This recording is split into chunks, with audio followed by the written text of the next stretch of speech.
Welcome to season 3 of the AlexAndMo podcast. Wow, Alex, we made it to 3. So usually Alex would say that I outnumber him because most of the guests that we've had in seasons past were either people that I went to Howard with or are from my home country or we support Duke. So tonight I'm outnumbered because we have two Tar Heel fans. Zach is an athletic trainer, certified strength and conditioning specialist, and a physical therapist who works for Concentra in an outpatient workers' comp setting. He's also from Denver, Colorado, by the way. But Alex was already boasting earlier that the Tar Heels are better than my Dukes. I do not understand why Alex, though, is a Tar Heel fan, though he went to FSU, which is in the ACC. So, Alex, explain yourself. So, I mean, it's pretty easy. I grew up watching college basketball, and college basketball back then was Duke, North Carolina. But I was always drawn to Carolina because that baby blue to me was always just a real nice color. Obviously, you had the GOAT that went to school there. So Michael Jordan was there. And I just watched it. I just remember watching those battles, and I watched it so much that in high school, I wanted to go to school there. That's where I wanted to go to school. I felt like I had the grades. You say Michael Jordan the GOAT, but what is he the GOAT of, Alex? Oh, Lord, here we go. Or what? I mean, talking championships? Because there's players that got like 10, 11. But like here's the longevity. Thing. We talking points. See, I don't know. Zach and you were different.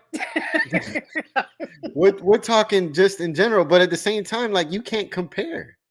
Like you can't compare basketball, the way basketball was played back then to the way it's played now. Yeah, so we got generational GOATs, right? I'll go with that, but you're not going to sit here and tell me that pound for pound, LeBron is better than Jordan. More points, 40,000 points. More LeBron's going to back him down and get a dunk any day of the week. Nah, come on. Jordan played defense. He did. He was like defense nine-time all defensive or something like that. Listen, let me get back to my story and then we can get to this because this is ridiculous. So, anyways, so I was getting ready to apply, and I just happened to look over those out-of-state tuitions, and yeah, they were pretty hefty back then. I mean, I graduated from high school in 2001, so that's about the time when I was getting ready to go to college, and yeah, I just never pulled the trigger on it, but always loved Tar Heel basketball. To this day, I still watched it. I remember when I was a student at Florida State, I went to a basketball game in Tallahassee in my Carolina jersey. I had Vince Carter jersey from that time. So yeah, I've always watched them, and then obviously Mo and we've gone back and forth the last couple of years. Truthfully, I haven't watched too much of college basketball as of late, but it's March Madness. We're getting ready for all the crazy stuff to happen, and they've been doing good. They're number 1 seed out in the West, so excuse me. So yeah, should be good. So Zach, you went to Carolina for your master's. Did you know from very early that you wanted to do sports physical therapy?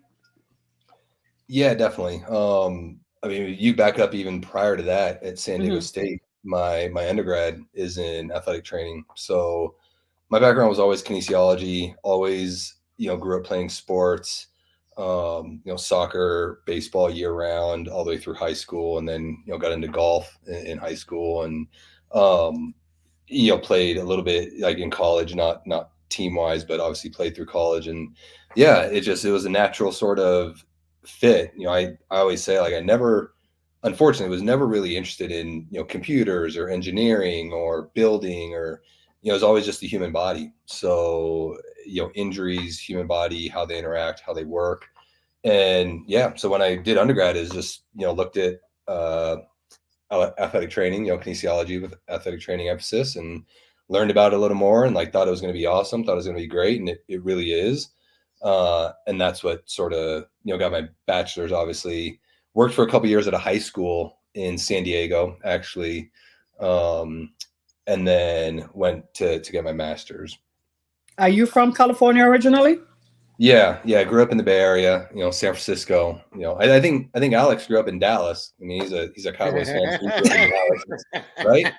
Right? Nope, Let's nope. let's Oh not let's no, not go oh, let's okay, not yeah. go there, We'll Zach. we'll get into that too. We'll get into that Yeah, too. yeah. No, I grew up in Miami. I think I've told the story of how I became a Cowboys fan. But Probably. we can touch on that as well.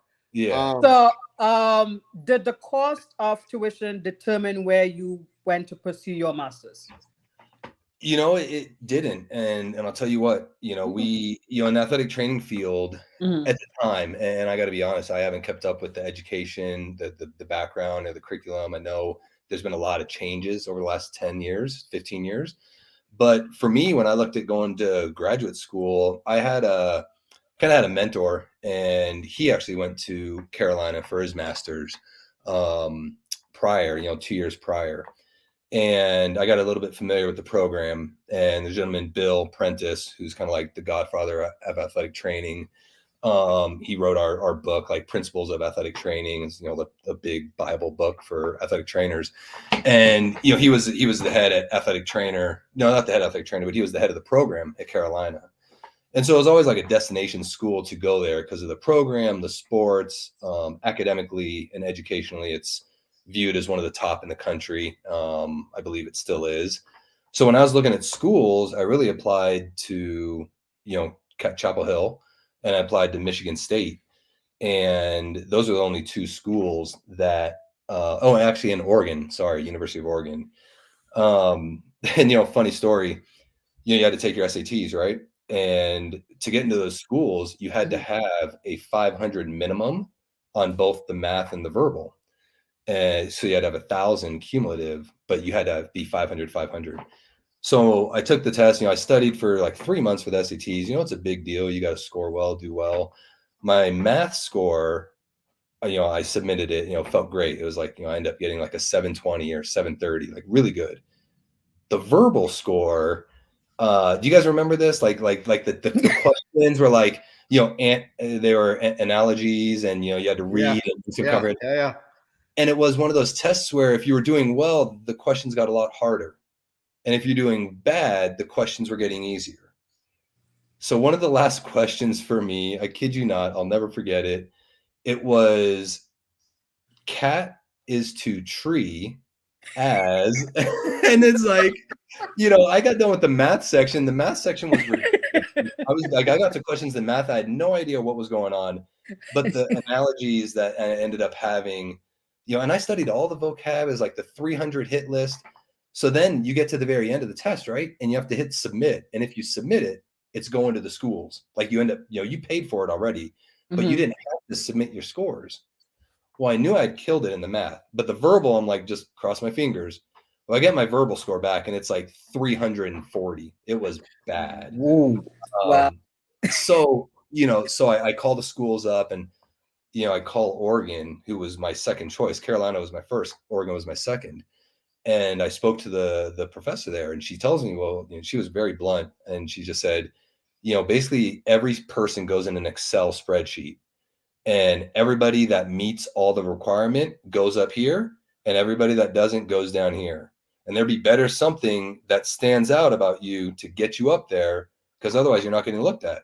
And so, I made up my mind. I had to redo the test. I had to retake it, 8 weeks down the road. My math score went down a little bit. My verbal score jumped, like above the 500 threshold. So, long story, but applied to both Carolina and Oregon, got into Carolina, and that was that, So the beautiful thing is, as you're talking about tuition, was we got a graduate assistant position. So while you were the athletic trainer, you got assigned a team. You got assigned 2 teams for fall and spring sports, and you were there with them for both years. It was a 2-year program. And you also had to be part of the teaching. And so our stipend and our tuition waiver came from the education department. And so I actually taught golf for 2 years while I was out there, just to the undergrads. And it was awesome. Like I was at, like, every semester we would rehash with the professor, like, how did everything go? And it's like, great, brought my handicap down from an 8 to a 7. It's going real well. Like, no, how's the student, Zach? And I'm like, I know they enjoyed it. They had a good time, So I can't really speak to the tuition cost. I know it's pricey, but for that master's degree, fortunately, it was paid for. How Well, was how was the transition from the Bay Area to Chapel Hill? Now I've been to Chapel Hill. Oh my God. Chapel Hill to me was amazing. Oh It yeah. was it was a lot of fun. The one time I went to Chapel Hill was the time when Tyler Hansborough was playing Oh yeah. for Carolina. Oh So yeah. I remember like I think you were there when I was there. I think that's like 05 to 09, yeah, 06 because to 10, something like that. I went to so when I did my sports residency, I was in South Carolina. Okay. So I was in Spartanburg, Greenville area, Okay. and I had some buddies from down here who were also big Carolina fans. So we had planned a trip, and we were able to get tickets to the basketball game. Nice. I mean, I still remember this trip. Like, this was the trip. Got to see Carolina.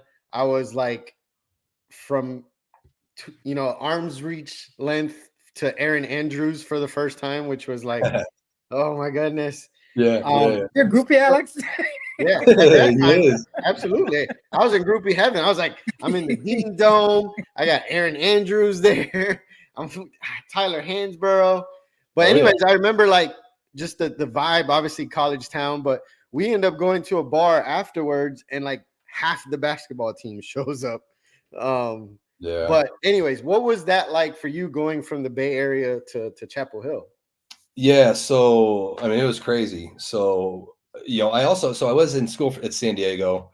Everyone at San Diego State does a super senior year. It's a fifth year. Where you're like taking classes such as surfing, photography. It was great. So I graduated San Diego State 2003, but then lived down there for 2 years and then went. So it was really my first time truly living outside of California, and it's just. I mean, so one, you get all 4 seasons, right? Like I never experienced snow, ice. I never experienced the cherry blossoms, blooming. Gorgeous, absolutely gorgeous. But also I had never seen a brick house, like a house made of brick, and that's a true Southern, style, and the colonial style, and gorgeous, gorgeous homes that were, at the time, like $200,000 when I'm had just passed up an opportunity in San Diego to buy a condo that was 179,000 at the time. I mean, so it's just the rent. So I was living with, she's my girlfriend. She's my wife now, but it was my girlfriend at the time. And we were living in a 2-bedroom, 2-bath apartment, and we were paying 1,150, 1,150 a month. In Carolina, we moved to a 2-bedroom, 2-bath. And the apartment in San Diego, 875 square feet. So 875 square feet for 1,100. We moved to Carolina. We had a 1,200 square foot apartment, and we were paying $900 a month, like complete inverse. So it was just a different. Sorry to admit it. I was, let's see. So I was 23. Yeah, 23 at the time. First time I saw a Confederate flag like waving on a door. Like, holy shit! Like, what's going on here? Like, this is in textbooks. Like, this is, I always tell people it's like North Carolina, but it's the South, and there's a lot of good and bad. But it was crazy. It was surprising. Big culture shock, for sure. My question for you is because it came up recently. Now, I got my master's paid for because I was also a graduate assistant. Nice. I also had other jobs. But people are saying you shouldn't work while you're in physical therapy school because the coursework is too demanding and you'll be distracted. But people have to live, people have to eat. Alex, did you work while you were in PT school? No. Okay, so he was one of those brainiacs. It wasn't that. I mean, we were told the same thing we hear now, right? Like, yeah, you can't work. Yeah. Like I remember going to like interview at USF, University of South Florida, because that's where I went to PT school. I remember going to the interview, and you're going through the process, and they're telling you about the program and all this and all that. But one of the things they made very clear to us was like, you can't work. Like, you're just not allowed. And it wasn't like strict policy, like you'll be reprimanded, but it was just like, you can't work, you shouldn't work. So I, like, in my head, I was like, well, damn, like I need to take out a bunch of loans then, right? But the amount of money that you're able to take out on federal loans isn't enough to necessarily cover your tuition and live, right? And it wasn't like I was living lifestyles of the rich and famous. I mean, I had a roommate, I had, sharing costs across the board, didn't really have many expenses outside of just basic living ones. But yeah, I had to take out two sets of loans. I had to take out loans to go to school and then loans to live for 3 years. So the cost keeps rising since we graduated from school years ago. And they're still telling people that they can't work. People are complaining that there's a decrease in return of investment pursuing a physical therapy degree. So should there be more opportunities for students to be grad assistants so they could subsidize the cost? So they're not. I think that's the key right there, Mo. Like, I think they have to get away.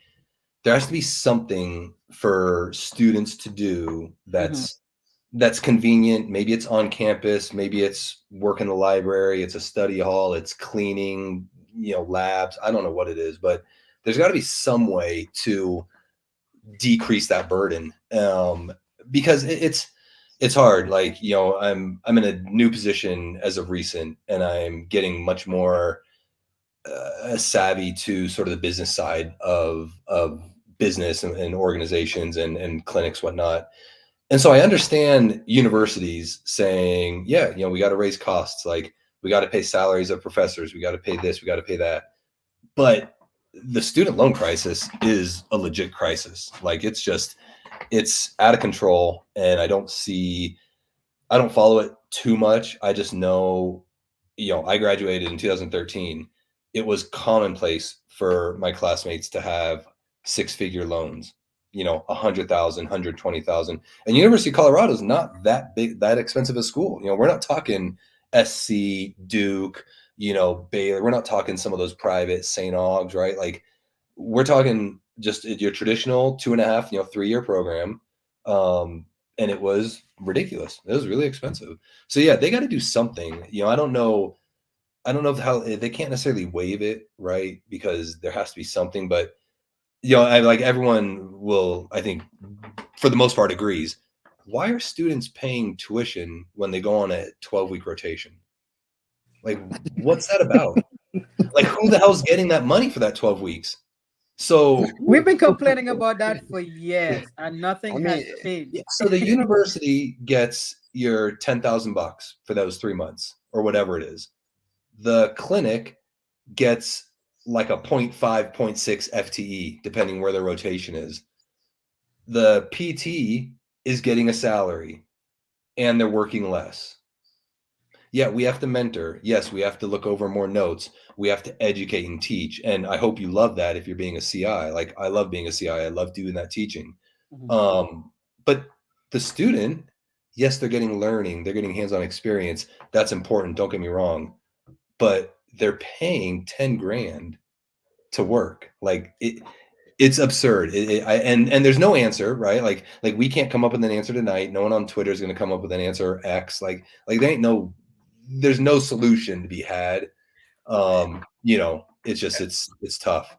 And I think that even if we came with a solution, right? Like, there's always going to be one upset party. And more than likely the upset party is the university and or the PT clinics, right?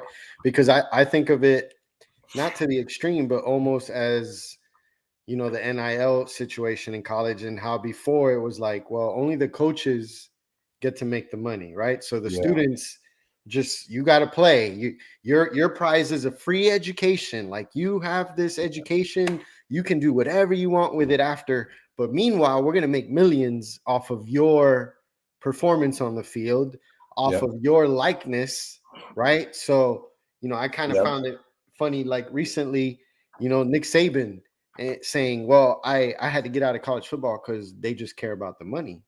I'm like, well, you guys have been making money the whole time. Oh right? yeah. And you were paying players before. Yeah. Now everybody can play the players, so it's a little harder. So it's kind of those things. It's like the changes that would probably have to happen, you know, it's going to upset those people that have a long time of just getting benefits of it without really doing much, right? Because to your point, it's like, okay, I'm on a rotation. The university's collecting a check for what? They're not doing anything for me. I don't get a class. I don't get anything, right? And then the PT clinic's like, heck, I can bill a little more. I can, you know, if it's like a third year student, like, hell, they're getting ready to go out on their own. Let's load them up. Yep. Right. I mean, that's their expectation, right? Like the APTA sets out on the CPI 100% caseload. I mean, I don't make that decision. They're telling me he should be ready for a caseload. So, I mean, my caseload, you know, what that looks like for me is obviously different than other clinics, but, you know, he's seeing 15, 16 patients a day and he's doing a great job. And his notes are 98% accurate and his clinical reasoning is great, but he is working every day, you know? So what it's going to come down to is it's got to be a shift, right? There's got to be a paradigm shift. It ain't going to happen in 1 or 2 years, but in the next 10 years, does that, I don't want to say old regime, but does that fade out like your Nick Sabans, your Coach K's, they're all retiring because they're tired of it, and the new regime's coming in, and they're going to handle the name, image, likeness. They know how to pay players. They know how to go into a high school senior's living room and say, "Here's $2 million, come play with me." I mean, that's what's happening now.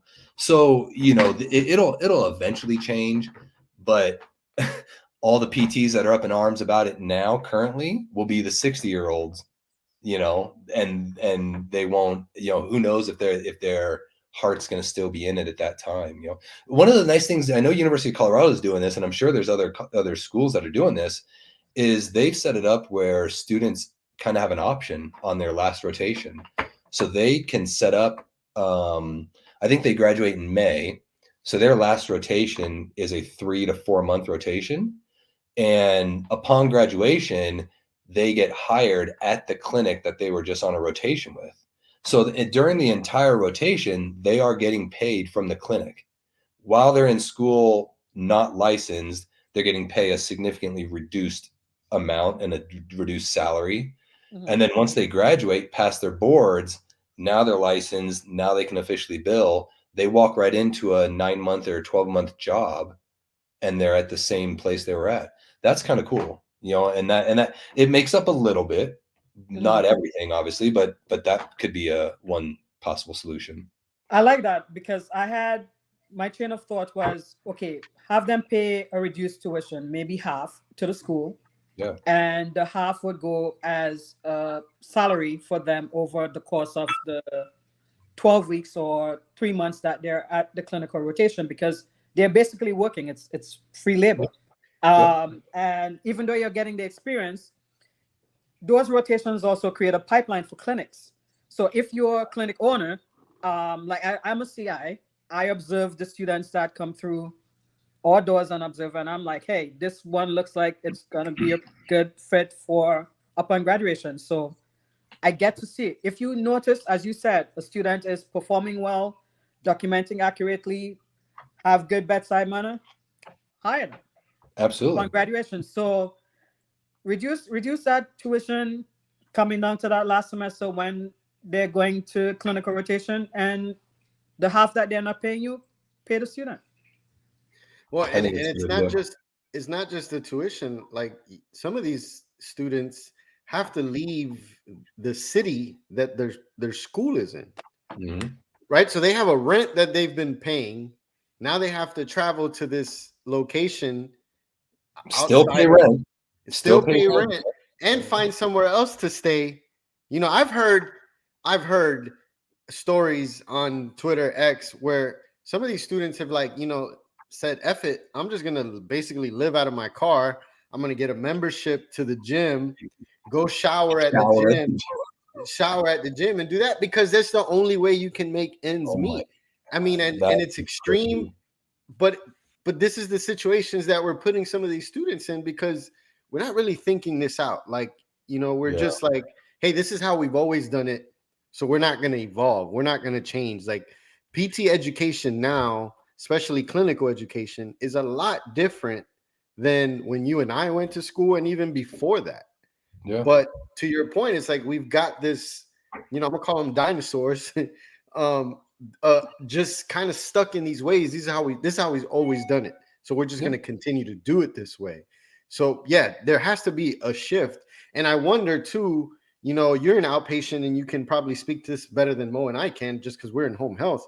But the way reimbursement is going in outpatient, it seems from the outside that it's getting harder and harder to make money, right? Let alone pay your employees what they want to be paid and all this stuff. So how much of that could factor into how these clinical rotations start to evolve? Because, if that quality experience isn't there because they're trying to find a way to make ends meet and make money as a clinic, as a business, is it going to push more different settings for rotations, or how are we as a profession going to evolve?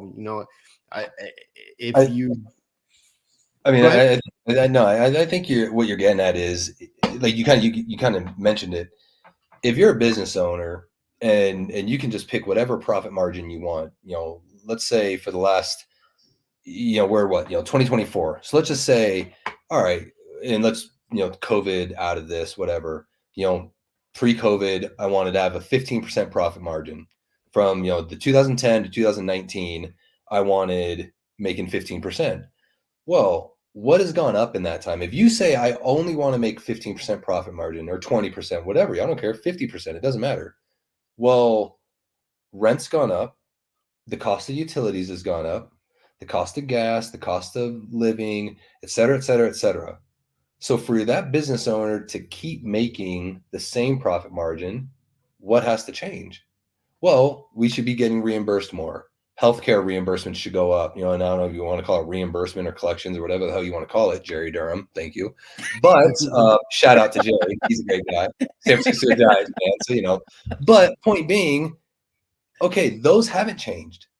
And in fact, it's decreasing. It's decreasing. In Colorado, I remember being told this in 2019, 18, 17. The reimbursement rate is going down. So I'm an employee. I'm a new grad. I want my 6 figures because that's what I'm entitled to. I'm a new grad. I'm 23. I should be making $100,000, blah, blah, blah. But how can you pay employees more when you still as the owner want your 15% and your mortgage is going up and the cost of doing business is going up and your reimbursement rates are going down? There's no solution there. That's impossible. So I either say, yeah, you know what? As an owner of the clinic, I'm willing to make a $100,000 salary instead of $150,000. And the thing is, I don't think new grads, and I don't think a lot of the, I don't want to pick on new grads. I just don't think a lot of PTs understand what it is to own a private practice. And I don't think they truly know everything that's involved in that. You got to pay payroll. You got to pay people to handle your benefits and take care of the benefits. That's like a 2 or 3%. You sometimes got to pay the EMR. That's 2 to 3%. You got to pay for the lights. You got to pay for the cleaning. You got to pay. I don't want to ramble on and on. But the point is, if I want to make $150,000, if I want to make $150,000 and I want all my staff to make $100,000, that ain't going to happen. No. Right? So then I have to say, okay, I'll pay my staff 110 and I'll take 100 as the business owner who's put my heart and sweat and knowledge for the last 10 years into my business. I mean, does that make sense? So now you can see why, hey, new grad, I want to work you 40 hours a week and make you see 70 patients a week and pay you $70,000 because I still want a living and I still want my profit. It's hard. It's a tough situation.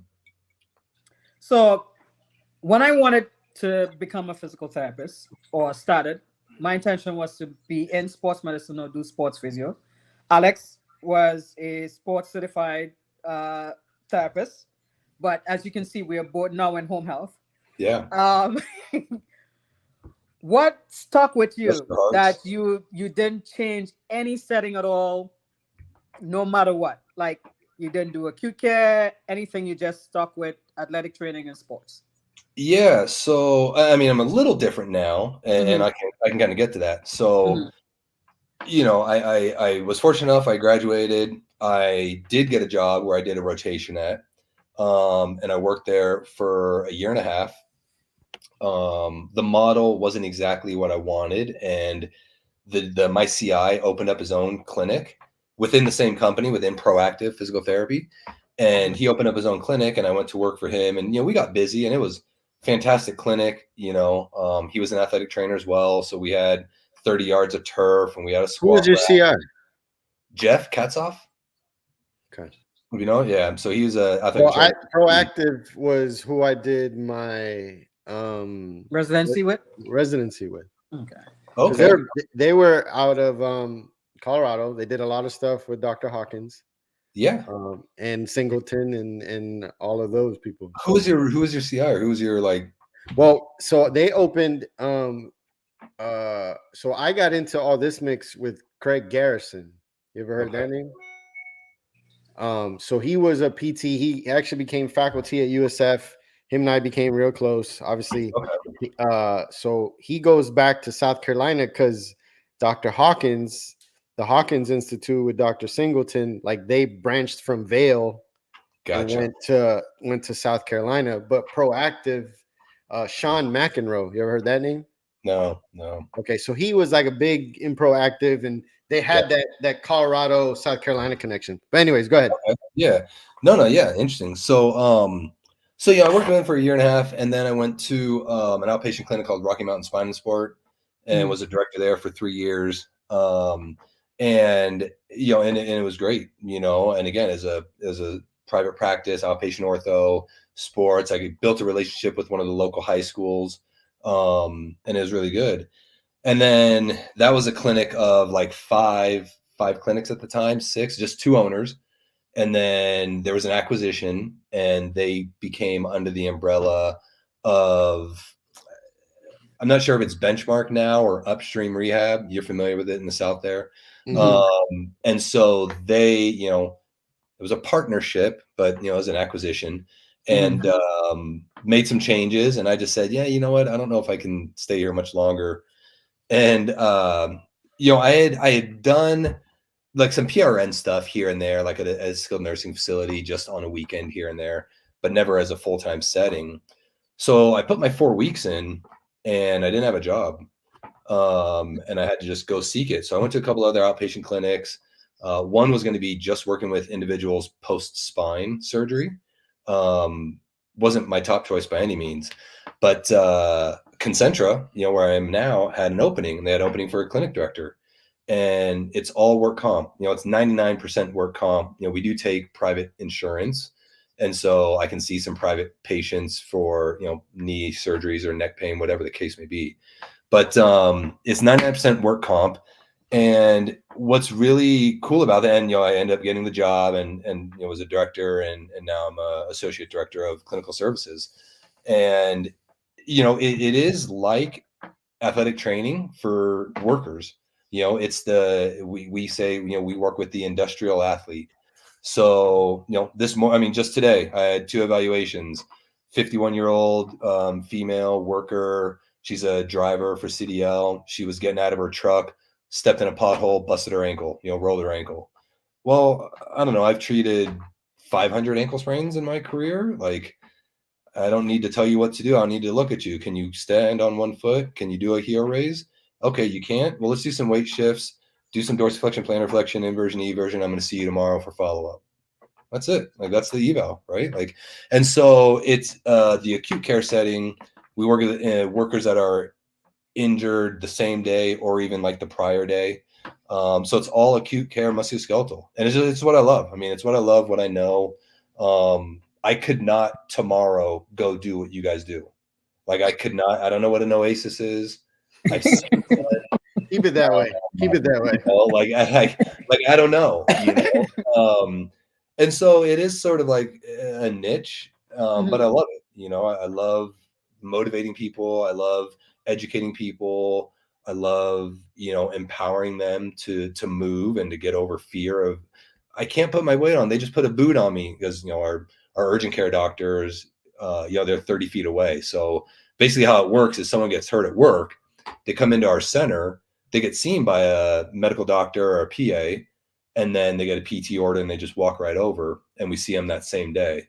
So it's really great. You're intervening right away. Injury just happened, and the differences that you can make in those individuals versus, I rolled my ankle 2 months ago. It never got better. It's still kind of achy, or your classic low back pain that, I kind of tweaked it and I thought it was going to get better. And I went to my doctor and they gave me $300 worth of ibuprofen and Tylenol, and, it never got better. And I still have pain when I swing my golf club, right? Like that's your classic outpatient.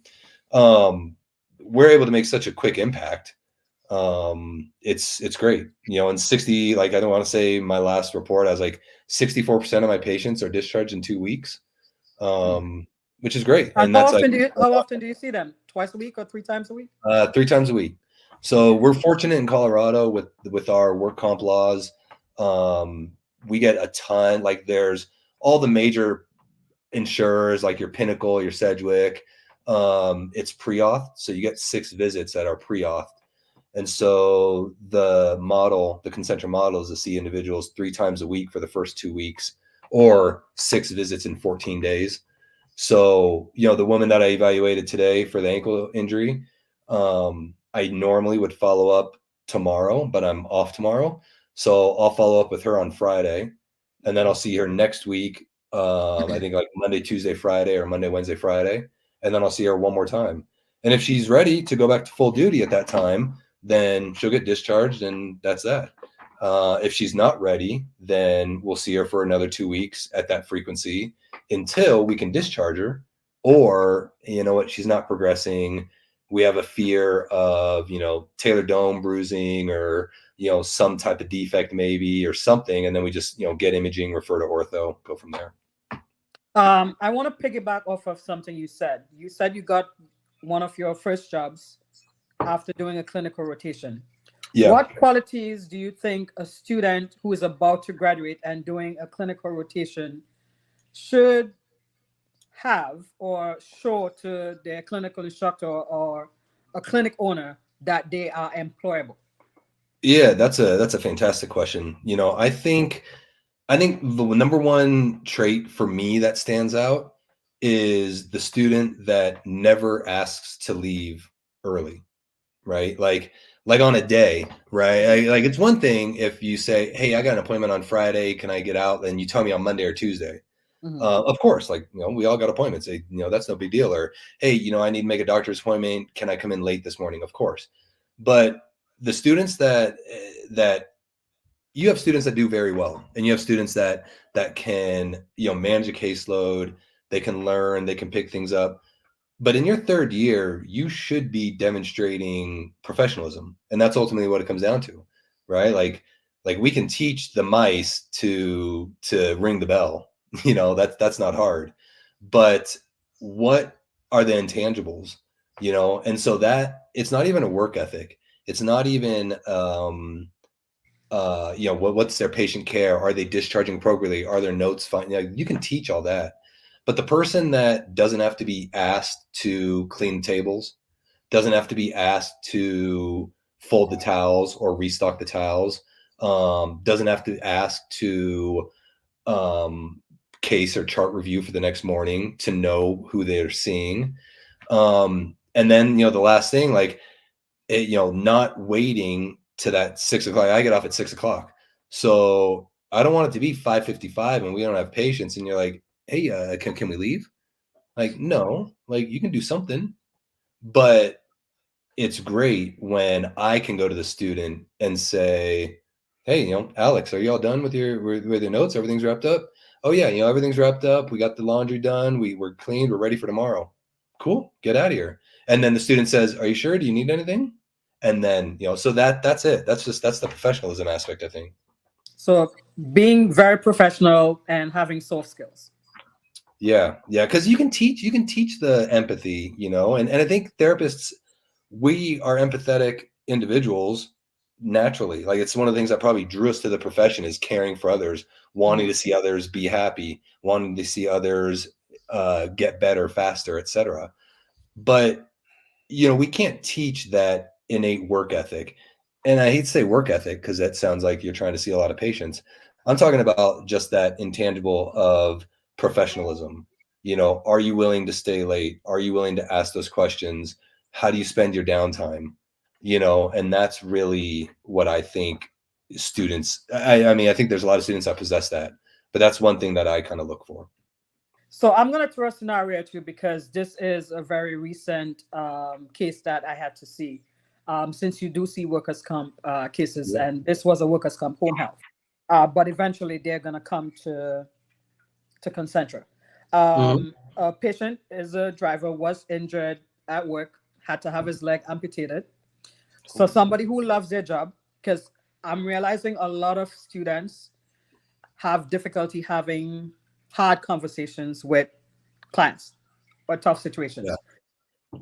If they came to you for an evaluation, acute evaluation, and chances are they may not be able to go back to the job that they love or have been doing for years.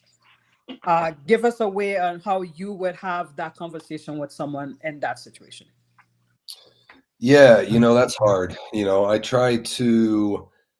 I haven't been in that situation, fortunately, in the last, 4.5 years, but we do have a lot of individuals. So I work a lot with ramp agents, for Southwest United Airlines.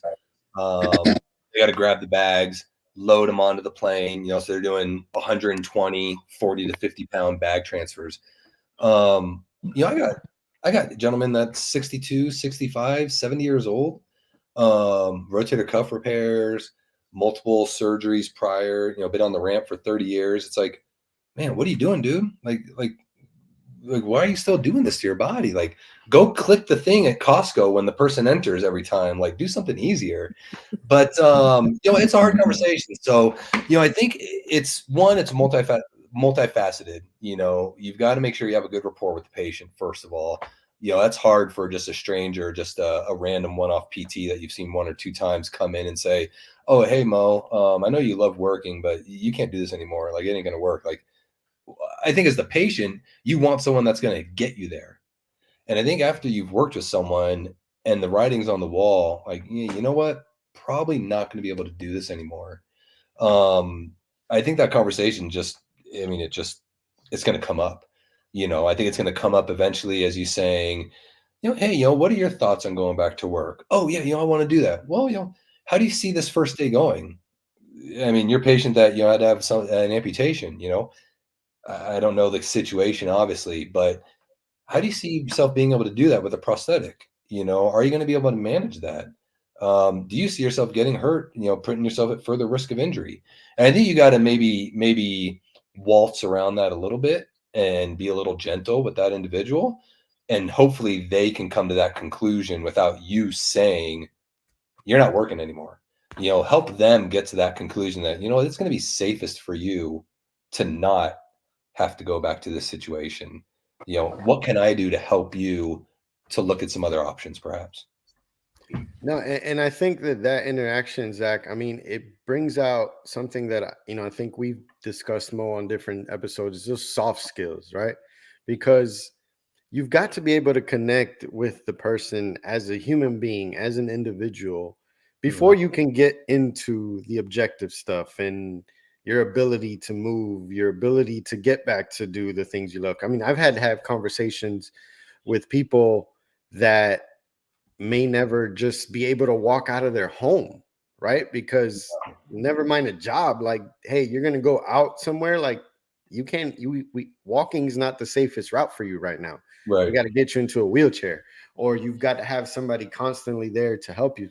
But all these different scenarios, like, if we can't connect with them as individuals, man, they don't want to hear us. And in our environment, it's even worse because we're walking into their home. Right. So now I'm coming into your house to tell you what you can't and can't do. But if I come off like, who are you to tell me what I can? Exactly. So if I come off like Heidi Mighty Alex, I'm the DPT, you just need to listen to me and all this and other stuff, man, they're gonna tell me to get the F up out their house. Like, so and it's getting these students to understand and not just students, just PTs as a whole. Like, man, what we do is customer service. No matter how you want to look at it, no matter how you want to rationalize it, like we're in the customer service business, you know. And that's why, again, shout out to Jerry. Like his whole thing is like my front desk. Oh yeah, because your front desk is your first point of contact. Exactly. And all you're doing is providing with that interaction. Yeah, right? You're providing customer service, right? So for us, it's the same thing. Like once they get to us, or once we walk into the home, like I've got to connect with you as a person before you even begin to listen to what I'm trying to tell you to do. You know, I had a situation where there's a young man, individual who's chronic pain. Like guy has military history, so there's a lot of factors in that. And he's just in a lot of pain. Nobody's really kind of helping the guy out. So the speech therapist goes in before me. She calls me. She's like, Alex, I'm just giving you the heads up, man. Like there was a situation at the house. Like there was arguing, there was fighting. You know, I'm a little concerned. Like, you know, we may have to call the cops. I'm like, all right, well, let me go in there and check it out. And I just get in there and we didn't talk nothing about PT. We didn't talk nothing of that. I just said, man, what's going on? How you feeling? Is everything okay? He's like, man, Alex, I'm hurting, man. I'm hurting and nobody's helping me. I said, I get all that. But, you know, we need to deal things in the right way, in a respectable manner, because I don't want any issues for you. Right. You start popping pain pills, man, you get the cops called on you, whatever. Like you're getting judged right away. Like, oh, this person's taking pain pills and, you know, he's going crazy. He's an addict. He's all this and all that. But I was able to just get him to calm down, talk to me, and understand with everybody else in the house, like, hey, we don't need to go through shouting and yelling. We don't need to do all that. We just got to communicate here, you know, and we don't learn that in school. No. Tell me one class that you had in school, in PT school, where they taught you how you're going to talk and how you're going to communicate to people. Yeah. So, no, I think that's a great point. And I think, you know, the word you said before was connect. How do you connect with each individual? And how I connect with you will be different than how I connect with Mo. You know, no matter how similar you are, it's shared interest, vested interests. I'm going to connect with Alex way differently than I'm going to connect with Mo. And so as a PT, what do you do to find that little thing? You know, I work in with blue collar workers. So it's a lot of, you know, drivers, like I said, ramp agents, it's warehouse employees, line item individuals. Well, you know, I'm a 43-year-old white male, you know, from California. How am I connect with a 65-year-old Latina woman, you know, who has just been a worker and provider? She works 10, 12-hour days, 5 days a week. I've never worked 12 hours a day. Like, I ain't about that.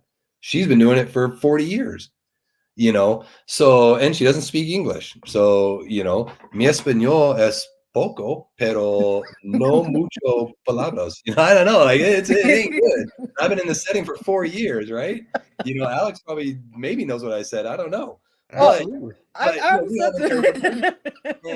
and how do you get comfortable talking to interpreters? I didn't have a single class ever on how do I talk to you when the interpreter's right here. I'm not talking to an interpreter, right? Like I don't say, hey, you know, Ashley, tell Alex, I want to know how he's doing. How was his weekend? Right? Like, hey, Alex, how was your weekend? You know, oh, yo, hey, bro, blah, blah, blah, blah, right? And then sometimes the patient will talk back to the interpreter.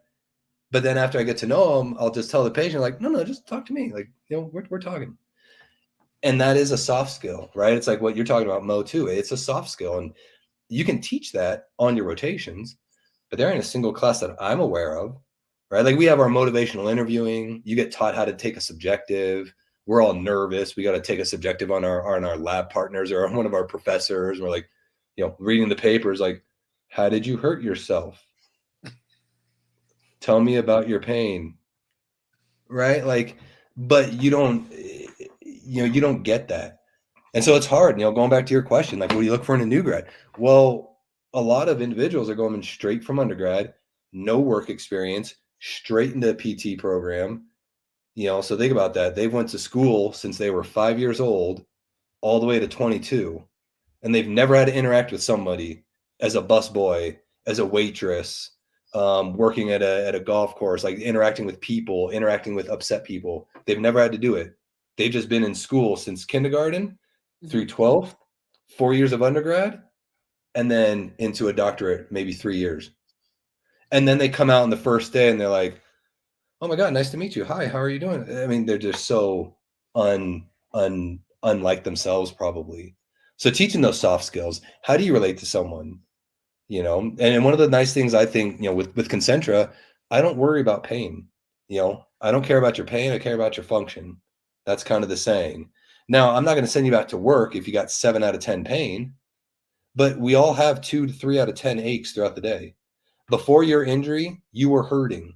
Yeah, you were at 100%, but before your injury, you were having good and bad days. You had a kink in your neck when you were throwing bags and you had, you know, 10-hour shifts back to back for 3 weeks, 4 weeks in a row, working 6 days a week. But now you hurt yourself. We just got to get you functional. And so that's what I love about my position is I can talk to them just like they're, you know, about their injury, of course, but it's always about, hey, how are you doing? How are you walking today? Can you do stairs? Can you bend over, do your, you know, tie your shoes, get your shoes on, you know, all that, rather than, oh, how's your pain? Does it hurt? Is it sharp? Is it shooting? Do you have, you know, all those symptoms? We don't really care about the symptoms because those change day to day. I bet that day that you went into that guy's house, he was in a lot of pain. He had a lot of symptoms. Well, what was happening prior to that? What was his social life like? Did his favorite show get canceled? Did someone rear end him the day before? Did his mail not get delivered? Like, I don't know. There's so many factors that go into day to day that I don't know if students think about. That's what we teach them on a rotation, how to connect with somebody. If they're on a bad day, to hell with exercise. I don't care how they feel. Don't nitpick about their squat mechanics.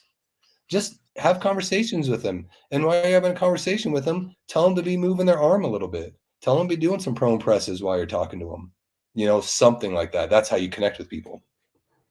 So along those lines, Zach, like obviously you and I, you know, we've had a lot of back and forth banter, fun time on Twitter and stuff like that.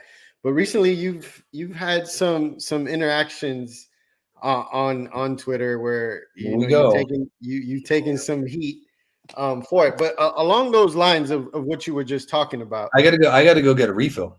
I mean, this is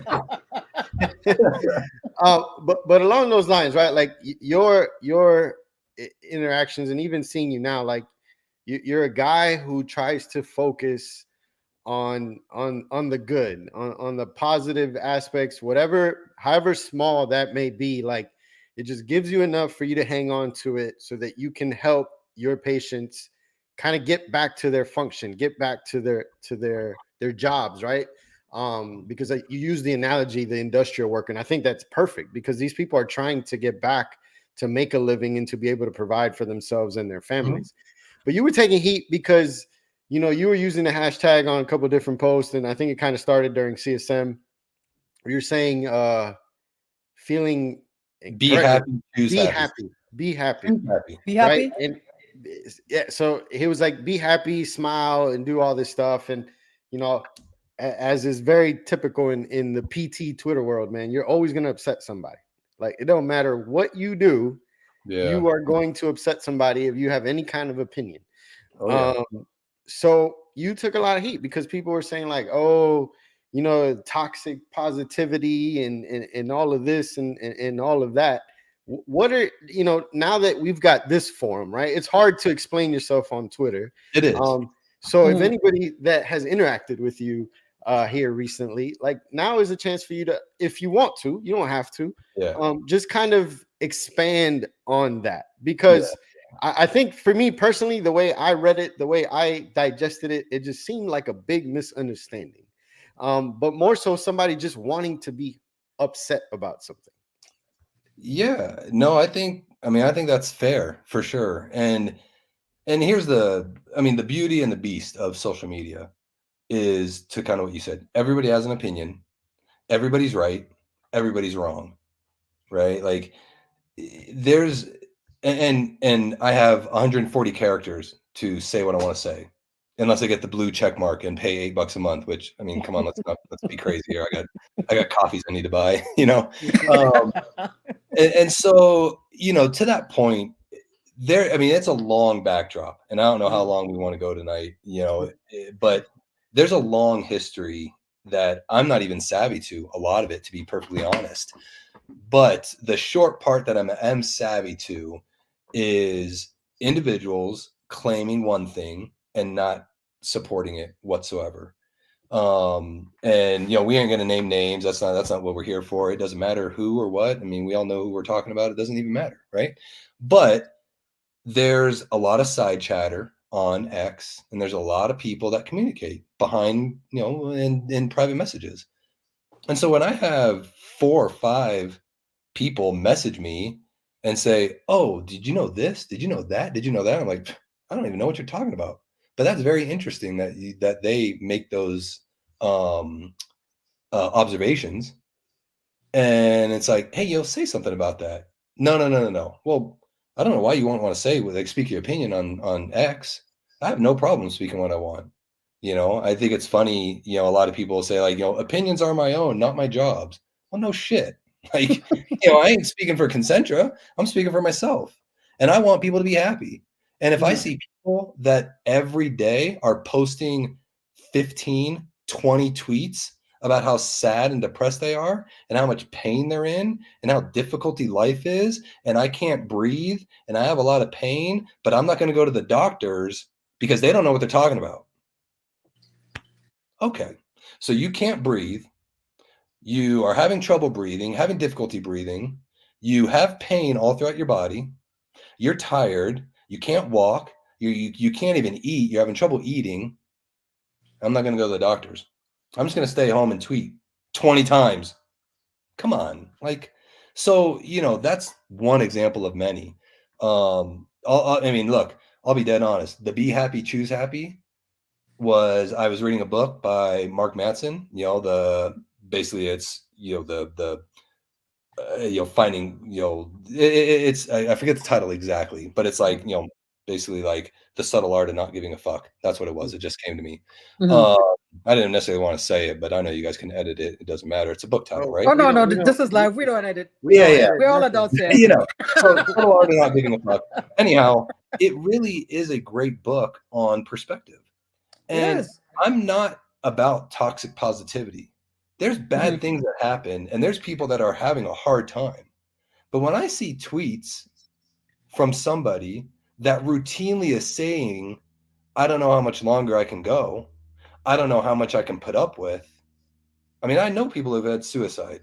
I know multiple people who have committed suicide. Those are bad thoughts. Those are dangerous thoughts. And hope I'm not doing a disservice. I know there's going to be people that say, yeah, well, you're telling them to be happy. That's just putting them in a worse space. Is it?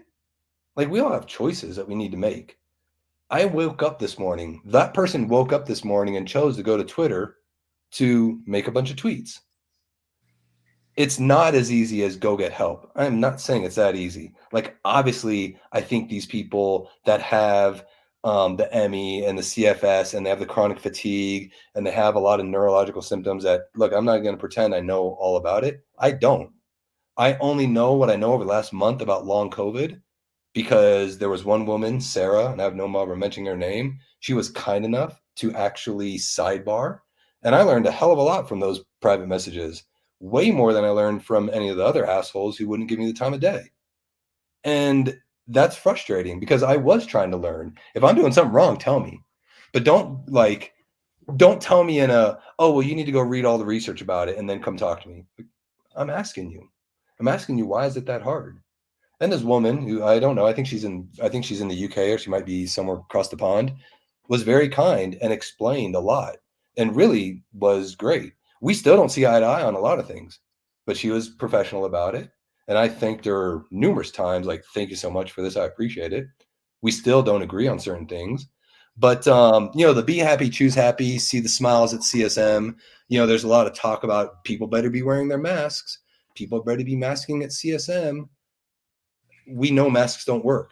Like we know Fauci didn't necessarily make stuff up, but we know it doesn't do what we wanted it to do. It's a great thought. And at the time, 2020, 21, it should be. Now, look, if you have pre-comorbid conditions, if you have asthma, if you have any other lung issues, if you have long COVID, whatever, yes, wear a mask. You're more than welcome to. But everybody doesn't have to wear a mask, because we know that we're not perpetuating that. Like the research won't support us wearing a mask at a conference. And you want to know the kicker, which nobody wanted to mention because I don't know much about the conference, but the San Diego Pain Summit that people went to, didn't see any masks there. That was a huge long COVID awareness. There was a lot of talks about chronic pain, a lot of talks about COVID. Didn't see anybody in masks. In fact, I had 3 separate people private message me a picture from other people at lunch not wearing a mask. And these are 3 people that were chanting, hooting, and hollering that CSM, you should be wearing a mask. And now you're not. You can't even wear a mask. I mean, that's kind of weird, right? Like, and look, we're not getting into it because we don't necessarily have to, and no one wants to listen to it. At the end of the day, I want people to get the help that they need to get. I want people to express themselves if they're in pain. I want people to express when they need help. I also want people to get help. So don't be asking online if I should go to the doctors and asking people on Twitter to go to the doctors. One woman walked out of the ER. She had chest pain, shortness of breath. She was like, she couldn't breathe, and she walked out of the ER. She went home instead. I mean, that can't be the norm. I'm sorry. That can't be. So, it's unfortunate. And I'll take responsibility in how some of my tweets may come across. I do, I'm called a line stepper. I'm gonna line step. Okay. I'm gonna get to that line, and there's a good chance I'm jumping over it. That's okay. It is what it is, Zach, respectfully, you're a troll. I don't think so, Alex. Well, I was busy. Hold on. So I I'm not a troll, and I'm not. Let me give me 2 seconds. Let me take a step back. I will speak not to what you were just talking about, the long COVID and those interactions, but your other interactions, sports and other stuff. Like you make statements, you put out stuff to get a reaction. Oh, of course. Yeah. Okay. That to me is a troll. Right. Well, so like right now, right? Wait. If I were to say, speaking of, pause a little bit. Speaking of getting a reaction, I didn't see the original tweet. Well, the day the original tweet was made, but I went back upon someone responding about the being fit. If you want to be a physical therapist, tell me it's the Dave Kittle. Just like, what's up? Yes. What's and up? I saw you respond, and I was like, oh shit. I don't even remember the response, to be honest. But see, and but that's why I love you, Zach, and that is why I love you. Like, because you're love it or hate it. People are gonna love it or hate it. Like I said, and I'm the type of person where I just don't give a damn. Like, I don't give a damn what anybody outside of this house thinks of me. And Mo knows that, because I always say, 4011 is the number to my house. If you don't live in my house, I don't give a damn what it is that you think or you don't think. So you're authentic to yourself. Yeah. But that's why I love you. You do stuff purposely, unpurposely. Like, I'm gonna be me no matter what, and I'm gonna rile you up. And that's okay. It is, but you should have the end, right? Like, if you're going to string it along, you should know where you're going. Okay. And so the interesting thing with that Dave Kittle post, I don't even know Dave. Like, I just know him from being online interacting.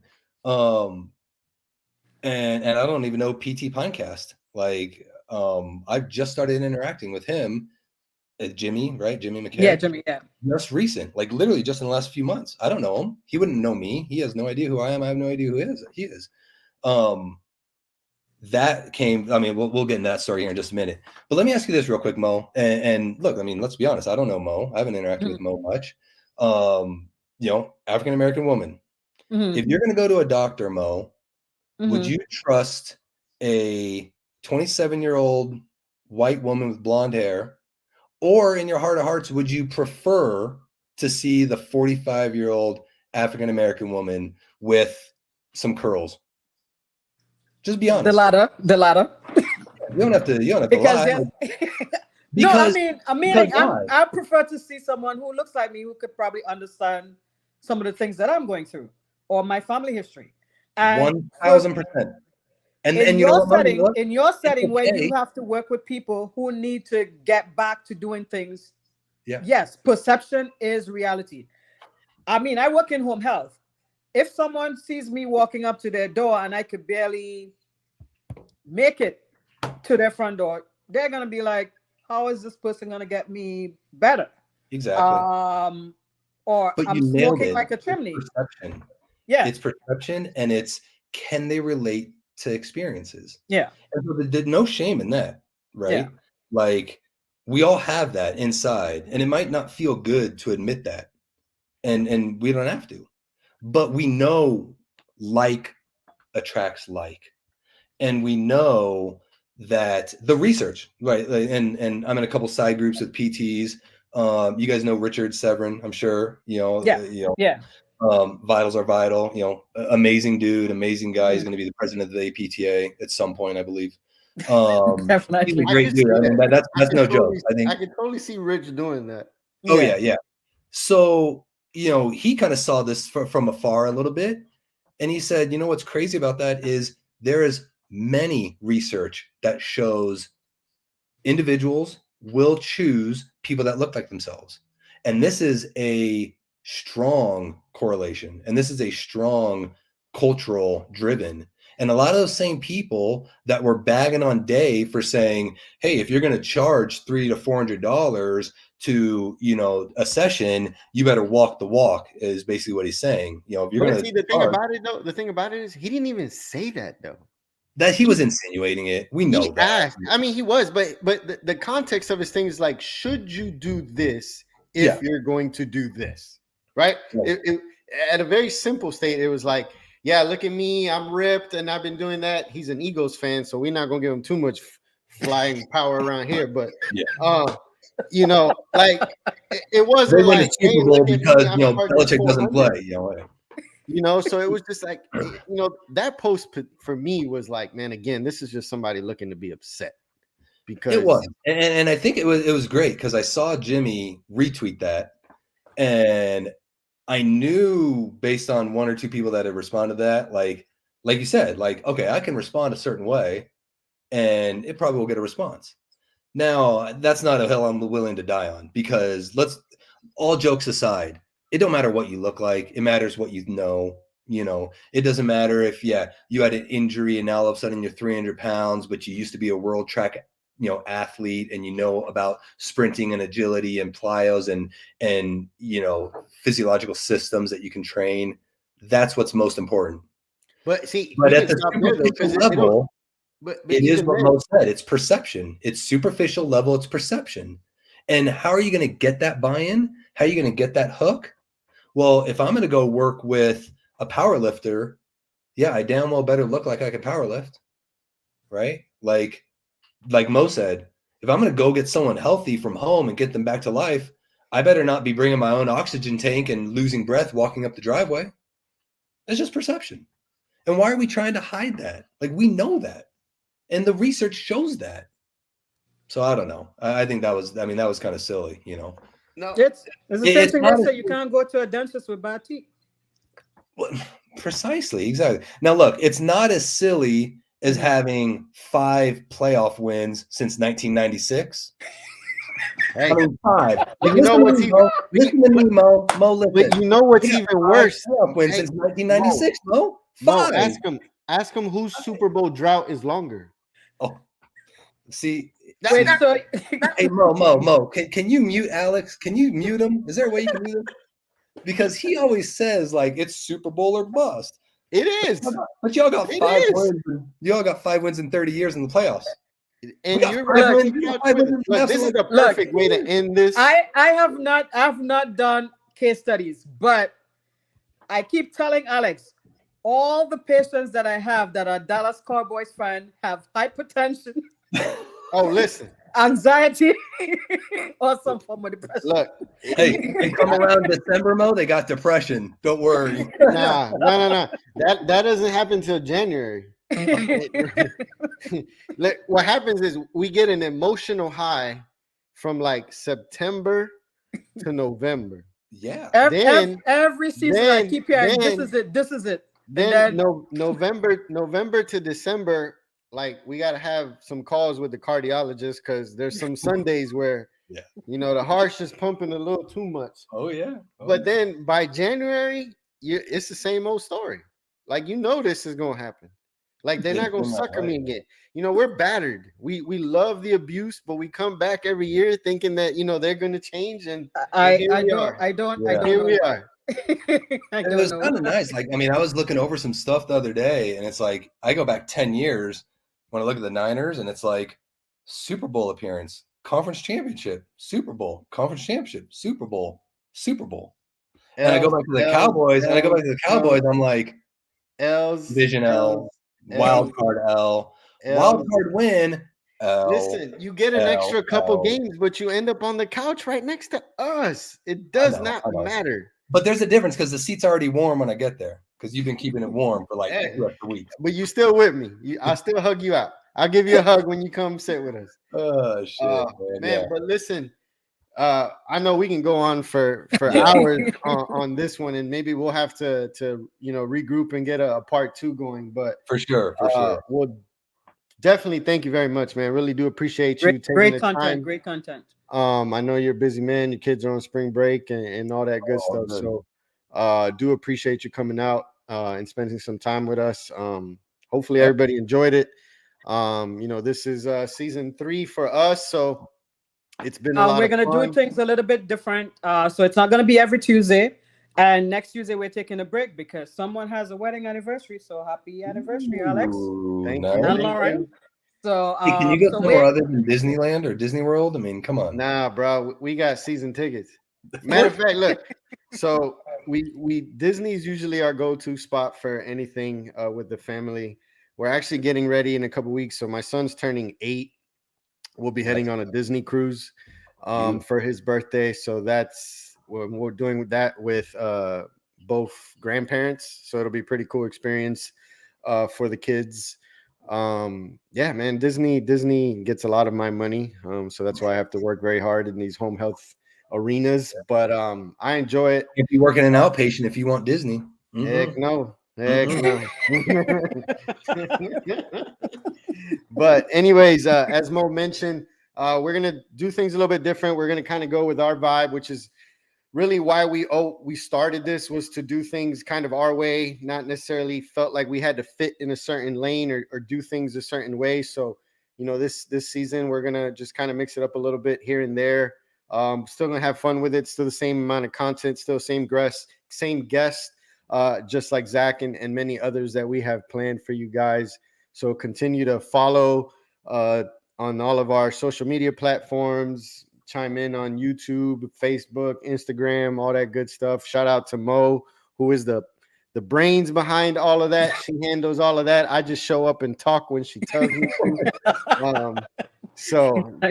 Kudos to her for the hard work that she does, man. She runs a business and then she heads this for us. So thank you, Mo. Really appreciate that.